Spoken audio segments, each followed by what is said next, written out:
event that has been celebrated since the year 2000. It highlights the importance of international education, the impact it has on preparing students for the world, and the collaboration of various stakeholders worldwide.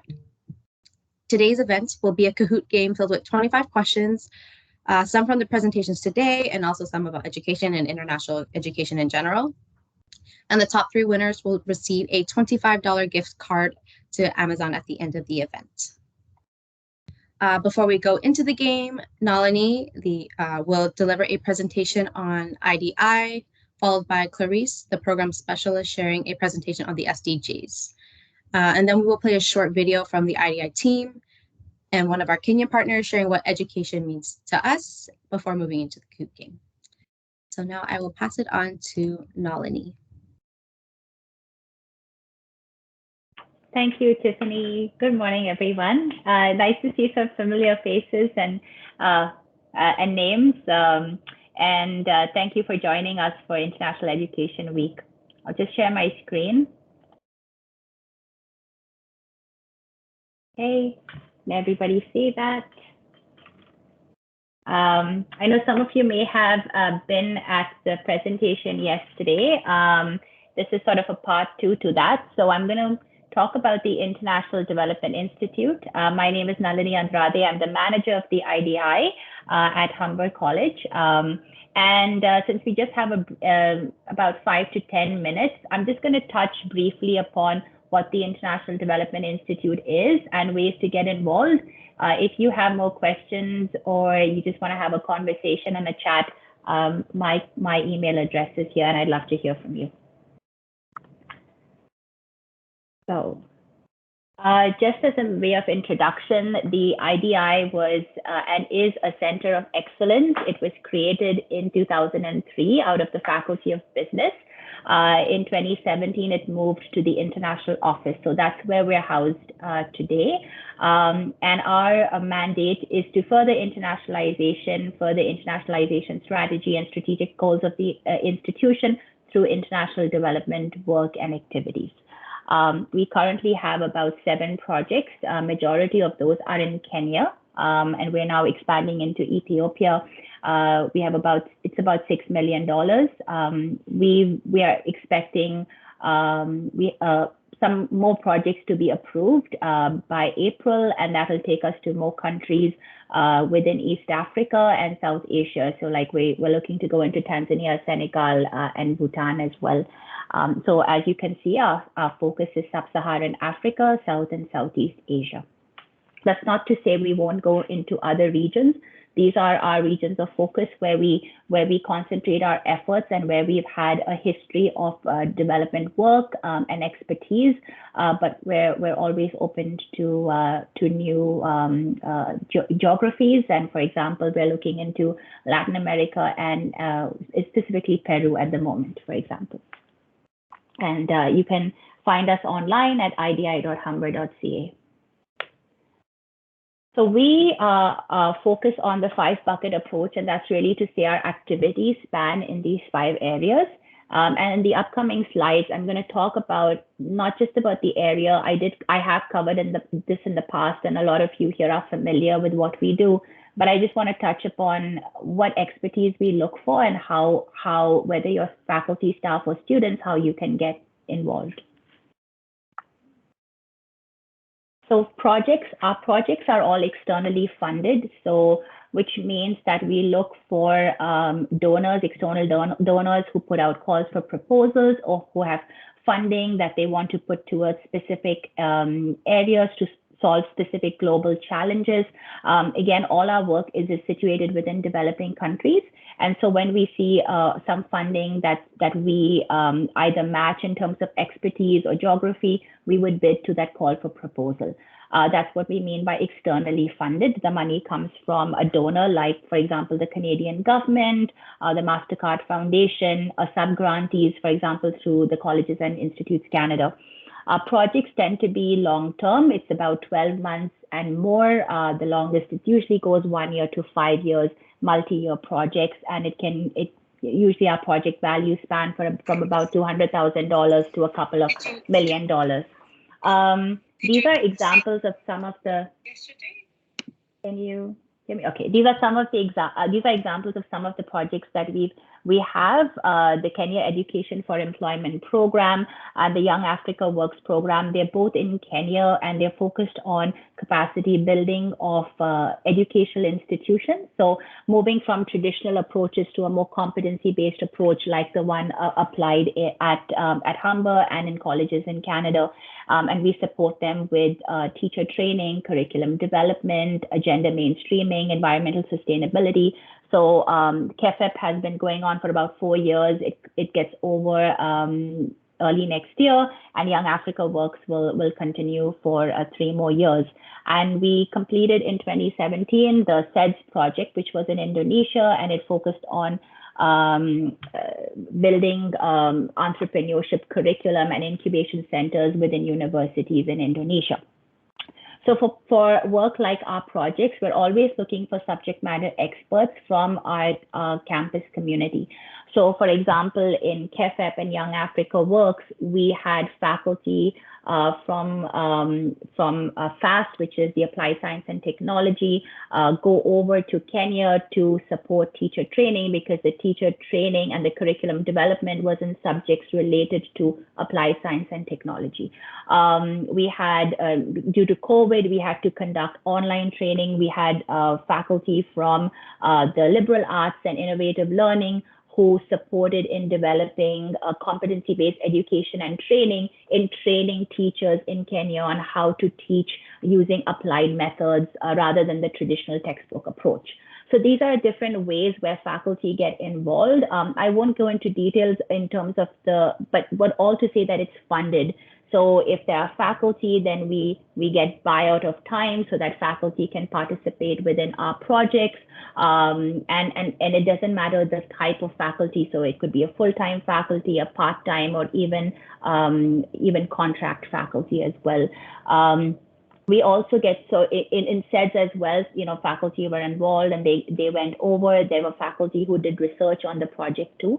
And in all these areas, we have student participation as well. And I'll talk about that when I come to experiential learning. But so projects, we're always looking for faculty. We're in particular very interested in bilingual or multilingual faculty. As I mentioned, we want to go into more areas like Latin America. So if there are Spanish speakers, or in Francophone Africa, so French speakers, sometimes we get requests for short-term projects or to join partnerships, and we might need other languages. So always looking for faculty and staff and students who can speak different languages. Training again is similar to the way we do projects when there's either a call for proposal or we get a request, but these tend to be shorter, from a couple of days to maximum, a couple of weeks. And it's usually in Canada. We find that they want to come here to visit us to do the training here. We are looking at maybe exploring training, contract training internationally as well. So for example, on the left, there was a group of Indonesians who came here for leadership training. On the right, there, IDI sort of hosted a monitoring and evaluation training for international development practitioners. In these cases as well, we need subject matter experts to often deliver the training. Sometimes these might be on short notice as well, which is why it's really important for us to know who the subject matter experts are, who are those interested in at Humber who want to be engaged. And we have a roster, and so we put, your contact information and your skills and expertise so that when there is an opportunity, we're able to reach out to the person to say, are you available? Would you like to support us? Both for projects and training, we facilitate the conversations with the leadership. So for example, the associate dean, the dean, whether it's a faculty, staff, or student, we always go through that process to get approval to participate. The third is community engagement. So events like this fall within our mandate, what we call internationalization at home. So this means that we further, we educate, we raise awareness, we facilitate dialogue on international development among our local community. However, due to COVID, because we've gone virtual, we can internationalize our events more. But community engagement is really to facilitate that conversation here and to inform our local community on how we take local to global. So we have International Education Week like here. When we were in person, we would conduct a nonprofit marketplace. So we'd get representatives from different organizations. During International Development Week, we really focus on a lot of dialogue and information sharing. And for example, the SDG workshop is when we conduct a training for on the SDGs, and Clarice will talk more about that. So when it comes to events, I just want to say that we're always looking for interest from not just within Humber, but also externally through partners. During International Development Week, I see Susan here, and through Susan, and and because I know Susan gets a lot of requests from organizations, and we've done partnerships with other organizations during International Development Week. So co-hosted events, for example. So even if there are students here, often students have come to me to say, they know such and such organization that is interested in hosting an event or a panel discussion, and either Humber can co-host it or IDI can participate in some way. So definitely interest there, or maybe there is a theme that is recurring, in the sector that you think we would benefit from having an event or a discussion or a knowledge sharing on that. And we're happy to discuss that further as well. And we have Tiffany who is IDI's lead on communications and events, and I'm sure she'd be happy to take the conversation and have a discussion on any ideas that you may have. On research, this is really an area we want to do more work on. So we have currently our research was focused on, kind of looking if there were opportunities. It was really faculty or staff may come to us and say, we would like to do research on a topic related to international engagement. So I really want to put it out there, whether you're a faculty, staff, or student who is interested in doing any research related to international cooperation, international relations, international development. If you're looking for case studies, you're looking for examples, we're happy to share information. And, that way we can also benefit from the research you produce and use that in our work. The reason is because research helps us in telling our story to get more projects and to get more work, because that's the way we spread our message. So if there's interest, even if for example, if you're a student and you have an assignment in the class and you're looking for examples, you're looking for data, please reach out to us. We have a lot of projects. We write so many reports. We have stuff there. Or if you're looking at ideas or you want some insights, we're happy to support. And if you're a faculty or staff, you would have heard presentations from the Applied Research and Innovation Department. They have funding available as well. And if your area, it can be anything related to education, or even in, for example, applying social justice to an international development lens. We're always open to see how we can really further our work in research. This also includes monitoring and evaluation, impact investment. So anything related to data collection, we're happy to have discussions on this piece. And finally, experiential learning. This is on how we engage students specifically. We've been deliberate to see, we are in an academic institution, so we've looked at all the different ways that students can get involved. This is just one example to show that this is a direct example of students participating in our project. So we have a group of students from the media school who did our documentary on KEFEP, on the KEFEP project. And in fact, so that documentary is not only online, but we recently applied for a UNESCO UNIVOC submission where we use this material, and our project was selected as an innovative practice in Africa, and it'll be published through UNIVOC UNESCO, which is a UN publication. So we're really thrilled, and that's some of the ways we use material and we use information that's produced. But all to say, we've also seen now that funders, not just in projects as well, we're allowed to put budgets for student internships in our projects. So we have included that. So when, we're hoping that we get funding approved next year, it'll have budgets to send students abroad on an internship with our project, a week to either do sort of data collection or project management work or media. I'm pointing here, sorry, because I have two screens. So the pictures on the screen. We also take interns and work study students. So Tiffany, for example, was an intern from the professional writing and communications program, and we were able to hire her, and likewise with another of her classmates who supported in grant writing, and we were successful with those grants, and so we hired her at IDI. We also currently have an intern from the project management program who supports our projects, who works with Jorge here.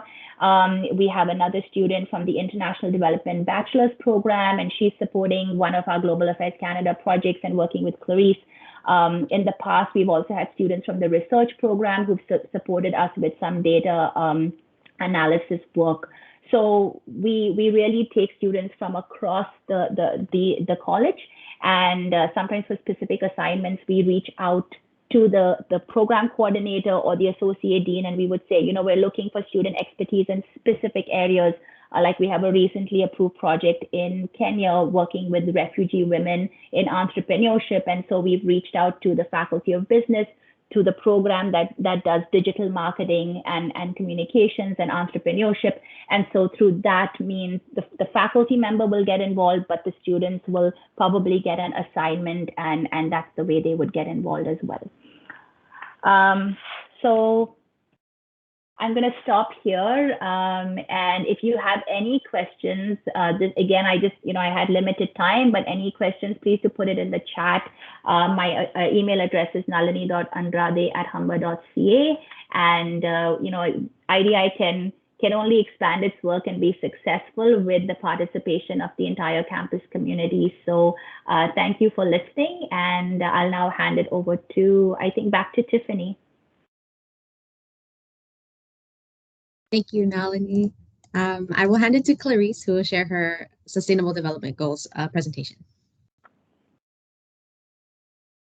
Hi, everyone. Good morning. Can you see me? Can you hear me? Yes. Great. Hi, everyone. Thank you all for being here. As mentioned, my name is Clarice. I am the International Development Institute Program Specialist with the IDI. I'm here to talk a little bit more about the Sustainable Development Goals and then hopefully get us started into the Kahoot game. So welcome. Thank you. How many of you have heard of the SDGs, or the Sustainable Development Goals? Raise your hand. Yes, I see hands coming up. Awesome. So for those of you that are not as familiar, the Sustainable Development Goals, or you'll hear it often called as the SDGs, they're a collection of interconnected global goals designed to be a blueprint to achieve a better and more sustainable future for all. The SDGs were established in 2015 by the United Nations General Assembly and are intended to be achieved by the year 2030. So when I was thinking about this presentation, I thought for us to better understand the SDGs, I think that we should take a step back and look at its predecessor, the Millennium Development Goals, also known as the MDGs. Yeah, okay, perfect. So the MDGs were 8 international development global goals that was also established by the United Nations back in the year 2000, following the adoption of the United Nations Millennium Declaration.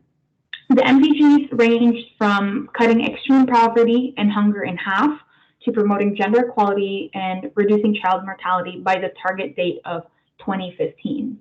As you can see on the screen, there's 8 of them. First one is eradicating extreme poverty and hunger, achieving universal primary education, promoting gender equality and empower women, reducing child mortality, improving maternal health, combating HIV/AIDS, malaria, and other diseases, ensuring environmental sustainability, and global partnership for development. Substantial progress was made regarding the MDGs, despite the achievements being uneven. So as 2015, approached or is about to approach, the question became, what happens now? What's next? What does this mean for us? And so the focus really shifted to building a more sustainable world where environmental sustainability, social inclusion, and economic development are equally valued. So this 2015, this brings us to the SDGs. As you can see, the goals increased from the MDGs to SDGs. And, looking back at the other screen, the MDGs focus really, on primary education, for example. And, what about skilled force? What about the economy? What about all these other pieces to it, right? And so I wanted to talk a bit about the major differences between the two. So first, while the MDGs were focused with only 8 goals and 21 targets, the SDGs included about 17 goals with 169 targets. The MDGs were drawn up by a group of experts, whereas the SDGs, really evolved after a long and extensive consultative process, included open working groups, civil society organizations, thematic consultations, country consultations, participation of general public, face-to-face meetings, online mechanisms, and door-to-door surveys. So it was a lot more inclusive in terms of the development of these pieces. And then if you really look at the MDGs, the focus was really on developing countries with funding coming from developed countries. We have all these goals. How can we make it happen? Who's paying for these pieces, right?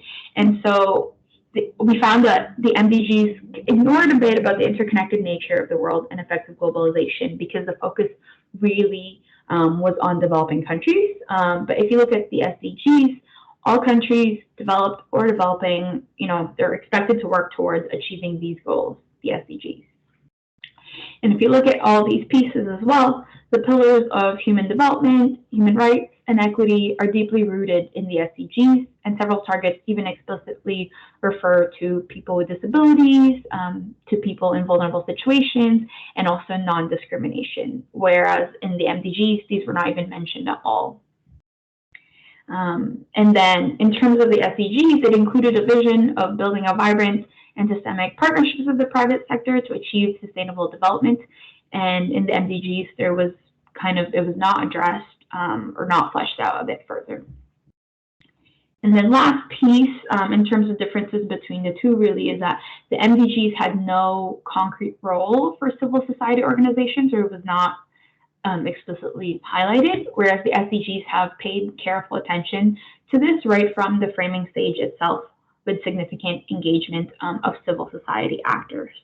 As Naomi mentioned earlier, we deliver many presentations, facilitate workshops, and even host social simulations on the SDG, but we really want to focus and highlight the international development context, and also with a focus on the human dimension. I framed this presentation a bit this way because I wanted to provide context and share a bit of history of how the SDGs came to be. I also wanted to show the thought process and why it was designed this way, and demonstrate how lessons learned from the MDGs were taken into account when the SDGs were drafted. As you can see, the SDGs' importance through the interconnected nature of the goals, importance and need for multiple diverse perspectives, an inclusive process throughout the design and development, monitoring and evaluation for the goals, and an actionable plan that puts sustainability at the core. And, if you really think about it and look closely, economic and transformation plans of many countries around the world were really designed and mapped out against and grounded by the SDGs. So with that in mind, we can really use the SDGs as a framework in order to examine global challenges, to understand it fully, and hopefully map out possible approaches and solutions. So with that in mind, I know we're trying to get everyone to the Kahoot game. I just wanted to highlight one last piece, is that something that I'm learning as I go through this process, reviewing MDGs, SDGs, is that we are a lot more connected than we see and that we think. We're a lot more connected than we see and that we think. And so it's really important for us to understand and highlight, or understand and look at the way that our work and our actions impact others, because of the interconnected nature of all of these pieces as well. While we cannot see it at first hand, a lot of the things that we do have rippling effects beyond what's in front of us. And so that's something that the SDGs really highlight, is the sustainability and thoughts about long term. And I guess we'll have to see what will come next after 2030. So with that, I will send it back to Tiffany. Thank you, Clarice. Thank you, Nalini and Clarice, for those great presentations. Again, if anybody wants to know more about IDI or the SDGs, please reach out to the team. I'm sure we'll be happy to have a chat. Okay, and now before we move into the main portion of the event, the Kahoot game, we'll just play like a short video of the IDI team explaining what education means to us.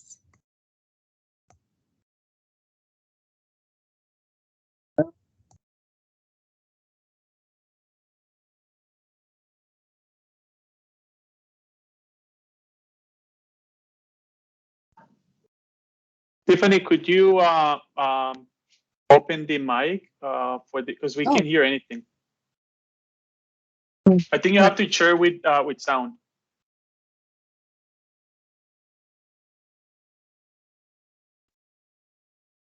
Oh, sorry, there's no sound? The sound is all the way up. No sound. I think you have to unshare and then reshare and then include sound. Okay, one moment. Sorry about that, guys. No worries, no worries. It should be at the top. It says share content, and then to the right-hand side says include computer sound. You toggle that to on, and then you can pick the video. All right, back to you.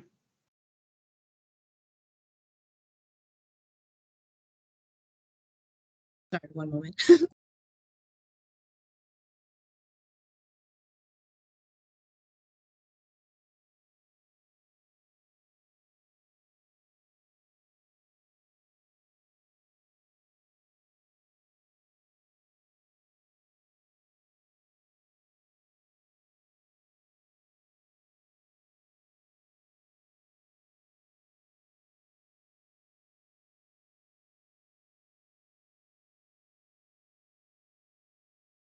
Okay, let me know if you can hear it now.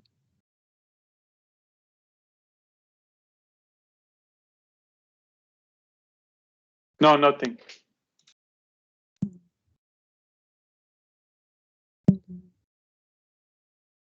Okay, good. Sorry, guys. I'm taking a lot of time doing this. Just give me Don't worry, don't worry. This happens all the time.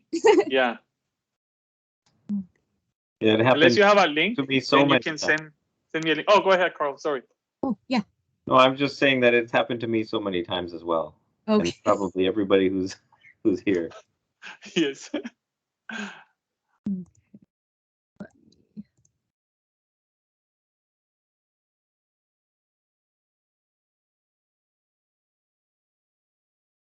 one moment.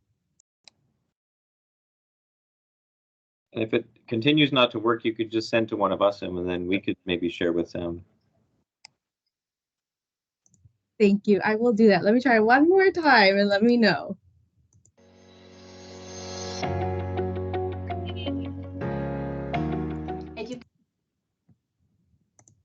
Can we hear that? Yes. Okay. It's working. Perfect. Yay. Okay. Thank you, everybody. Now for the video.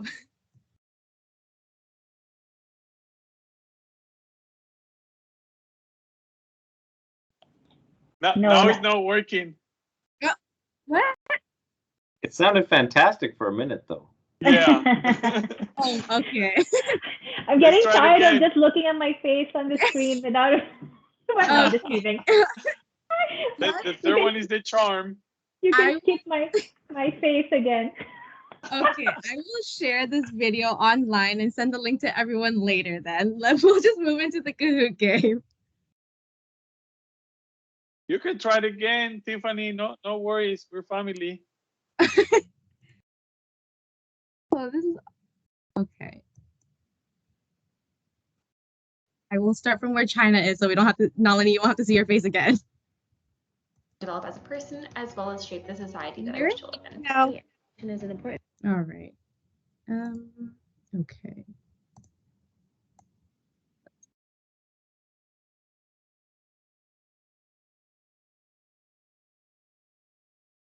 It works, Tiffany. You can just play it from the beginning. Okay. Let's do that.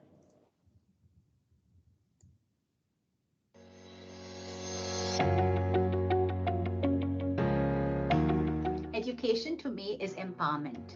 It is a pathway out of poverty, a chance for a better future, which is why fulfilling SDG Goal 4, quality education, is a collective responsibility of all of us. It is a call to action to ensure quality, accessible, inclusive education for everyone. Education is important to me as it allows me to grow and develop as a person, as well as shape the society that I wish to live in. To me, education is an important vehicle equipping us with the skills and knowledge to prosper. It gives everyone the chance to grow, think, and explore the many opportunities and possibilities education can provide to succeed in today's world and contribute to social change. To me, education is about expanding your horizons and becoming a well-rounded person. All education stems from learning about different perspectives or learning how to do something you didn't know was possible. Also, learning how you learn gives you a lot of insight in how you relate to the world and is a great tool for self-reflection and growth. It makes you a more compassionate and an empathetic person. It's a way of transforming life. Through knowledge acquiring process, it shapes our behavior and molds our action to acquire certain skills which are helpful to perform a category of tasks or activities. In that sense, it is a tool that makes our life skillful to make it more meaningful. To me, education is a human right and is the key to social mobility and empowerment. Education provides an opportunity for everyone to have control over their own life and be whoever they want to be. Education for me means possibilities.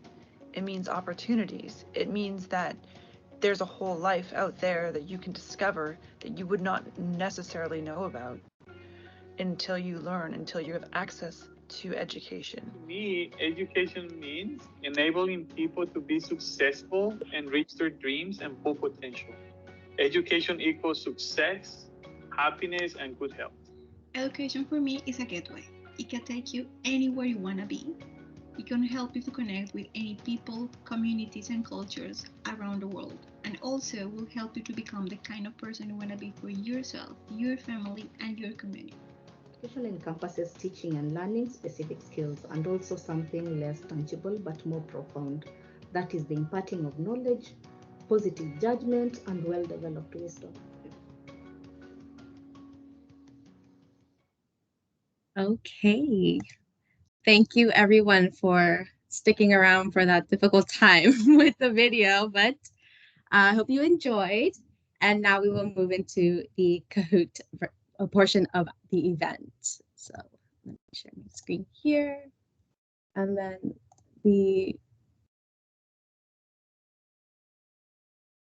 so when you're ready, please visit the site and then enter the game pin.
I think that's everybody. I don't know if we're waiting for.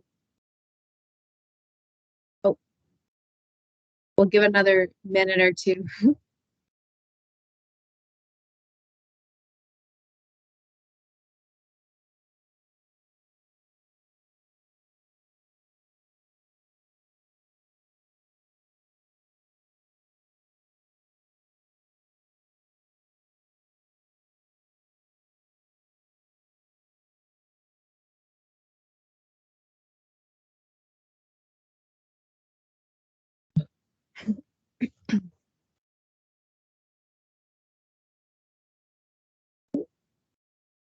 Dude keeps coming and leaving. I don't know if that's an internet issue.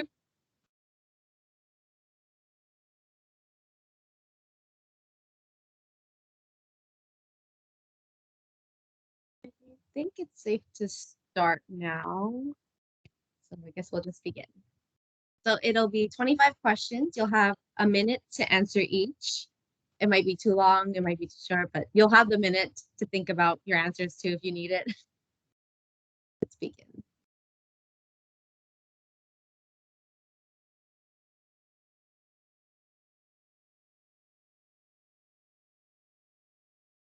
Question 1. How long has International Education Week been celebrated?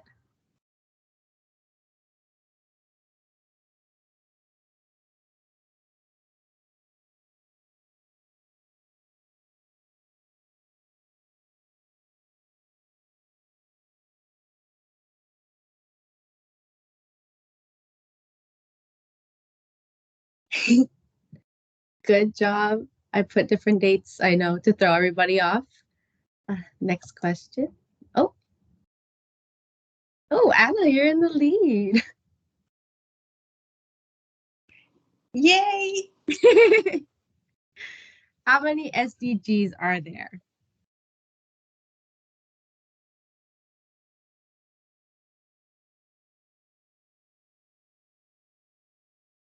I guess some people were sleeping during Clarissa's presentation. Just kidding. Okay. Let's see. Anna, are you still? Oh, AA. Whoever you are now in the lead.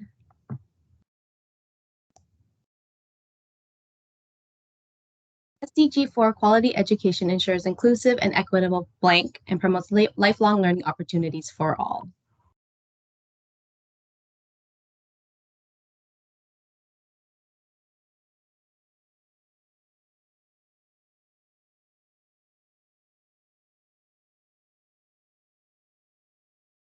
Good job, everyone.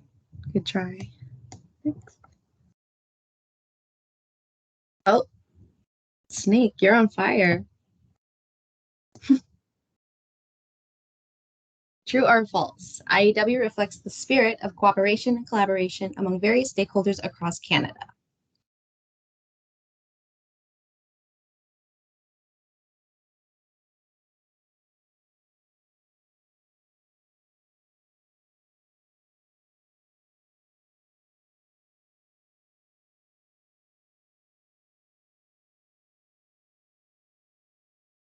Good job, everybody.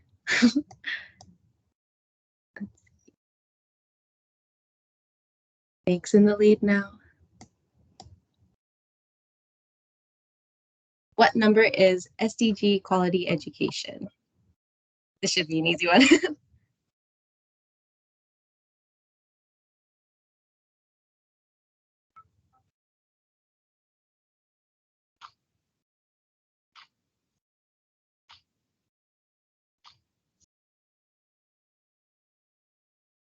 Perfect.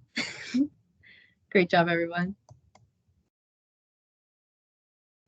Though the color was kind of confusing. For one tiny second, I was almost clicking 3 because of the color.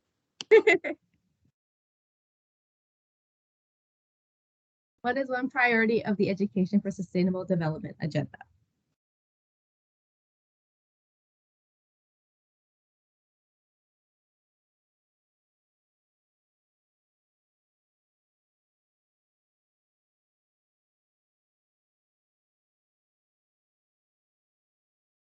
This one will trick anybody. Oh, it did. Great job, everyone. Oh, AA is now in the lead. Snake and Desi Traveler, gotta catch up. In low-income countries, every additional year of education can increase a person's future income by an average of blank.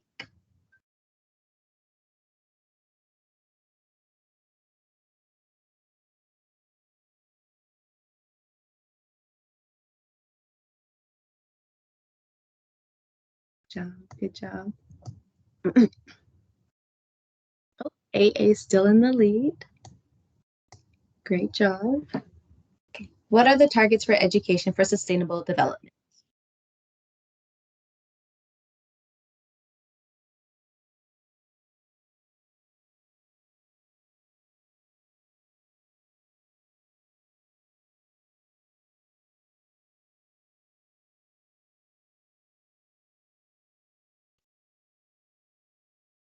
Of everyone. I don't know if that one was kind of a trick question, but perfect. Oh, Susan's now on the board, catching up. And when did the SDGs come into effect?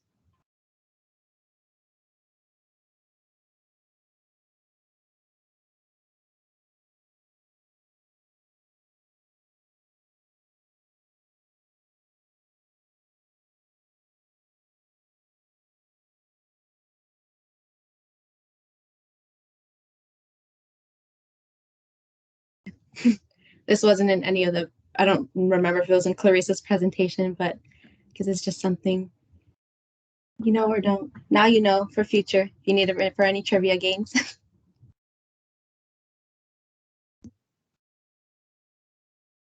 When do we want to achieve our sustainable development goals?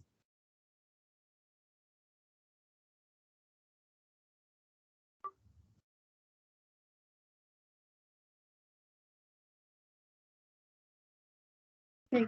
Good job, everyone. I think Clarice did mention it at the end of the presentation. So AA is still in the lead. Congrats. And when was IDI established?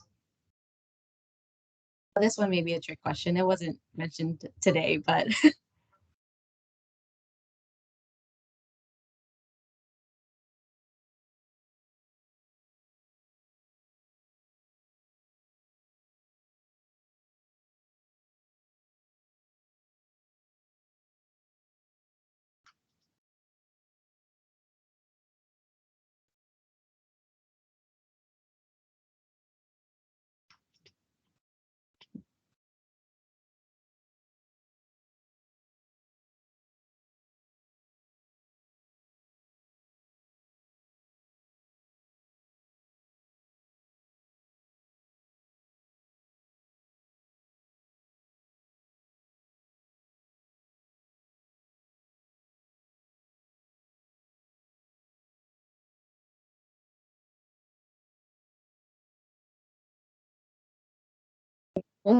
almost everyone got it right.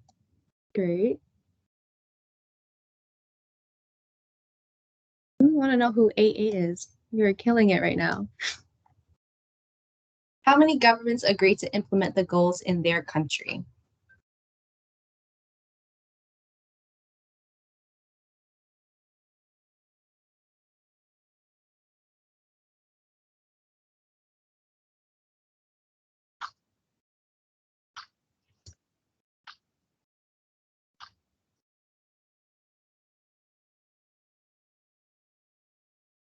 Good job, everyone. Susan is now in second place. She's catching up. She's coming for you, AA. What does TVET stand for?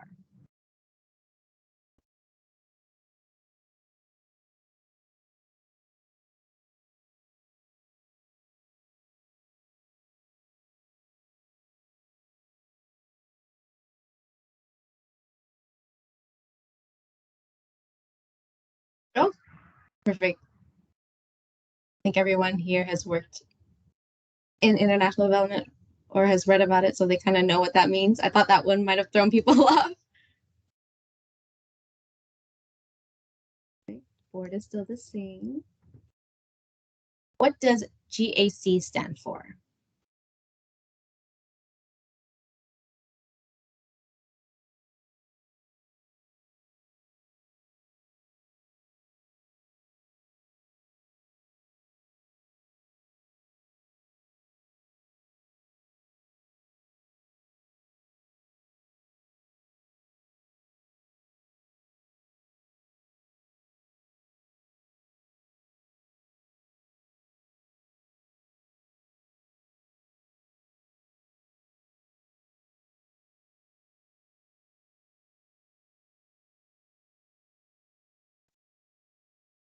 Perfect.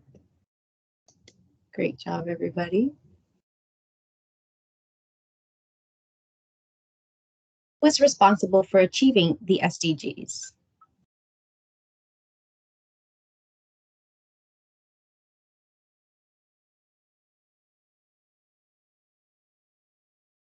Again, great job, everyone. That was an easy one. How many children worldwide do not have access to a basic level of education?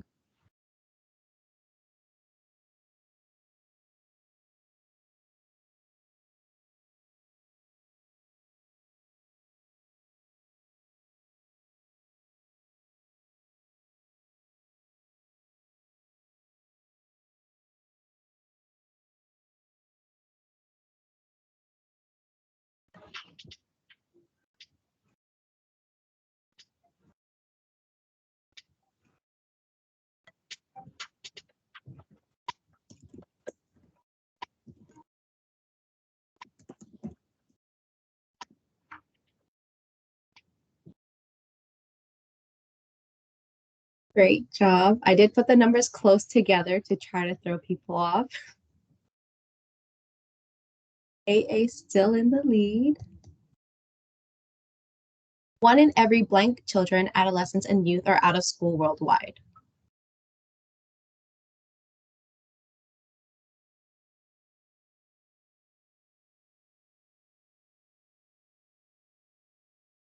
Great job.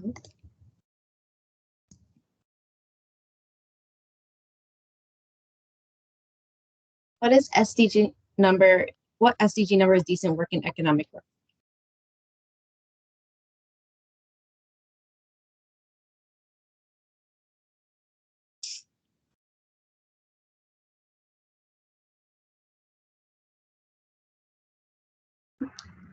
Good job.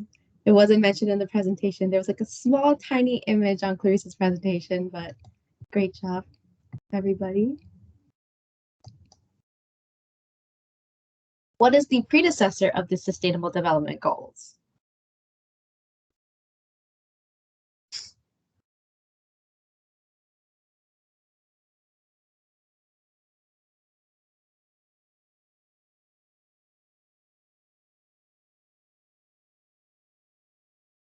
Great job, everybody. AA still, 3 in a row. Great job. Only a couple questions left.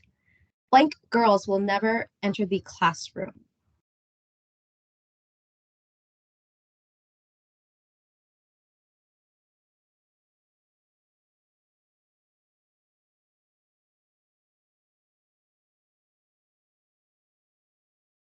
$16 million. Yes. Oh, equal amount. Okay. Perfect. Oh, Snake is making its way back up the board. Why is education important?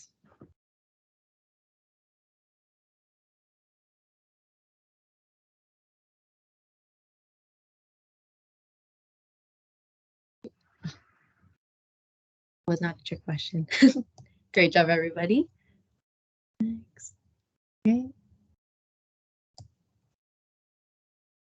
What determines economic growth?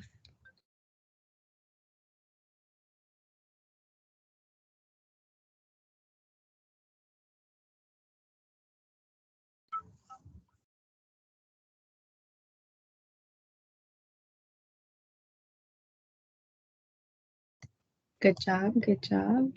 Oh, Susan is now second place. She's catching up. United Nations Educational, Scientific, and Cultural Organization supports girls and women's empowerment across 3 priority areas.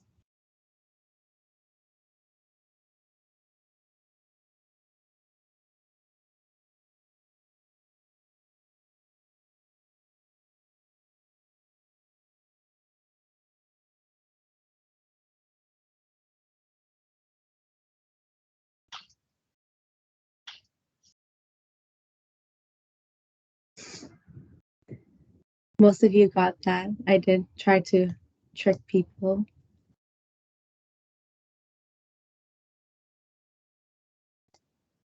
Oh, the leaderboard is still the same. Okay, I was waiting. All right. More than 50% of Canada's international students come from what 2 countries?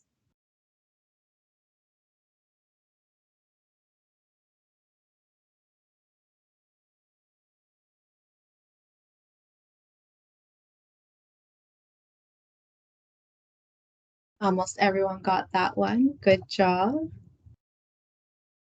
Leaderboard is still the same. Okay, final question. Worth double the points. What province has the highest number of international students?